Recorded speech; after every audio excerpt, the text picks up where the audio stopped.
1204 খ্রিস্টাব্দে বঙ্গদেশ মুসলিম অধিকারে এলেও নামাজ, রোজা ও ঈদ উদযাপনের প্রচলন হয় তার বেশ আগে থেকেই। তবে ঘটা করে ঈদ পালনের রীতি শুরু হয় স্বাধীন সুলতানি আমলে। 400 বছরের পুরানো সে সংস্কৃতির আদলে ঢাকায় আবারও আয়োজন হচ্ছে ঈদ জামাত পরবর্তী ঈদ আনন্দ মিছিল। মিছিলের সামনে ধাপে ধাপে থাকবে শাহী ঘোড়া, খ্যাতিমান ব্যক্তিবর্গ, বৃষ্টির মতো ঘোড়ার গাড়ি, সুলতানি সময়ের মতো পাপেট, প্ল্যাকার্ড ও ব্যান্ড পার্টি। শেষে আনন্দ ভাগাভাগি করতে মিষ্টি ও বাতাসা বিতরণ করা হবে। রোববার রাজধানীর আগারগাঁওয়ের পুরাতন বাণিজ্য মেলার মাঠে ঈদ উল ফিতরের প্রধান জামাত এবং ঈদ আনন্দ উৎসব 2025-এর আয়োজনের পরিদর্শন শেষে সার্বিক প্রস্তুতি নিয়ে সংবাদ সম্মেলনে এ কথা জানান ডিএনসিসি প্রশাসক মোহাম্মদ এজাজ।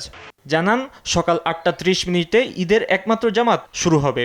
নারী পুরুষ সবাই ঈদ জামাতে অংশ নিতে পারবেন। ঈদ জামাত শেষে সকাল 9টায় মিছিল শুরু হবে।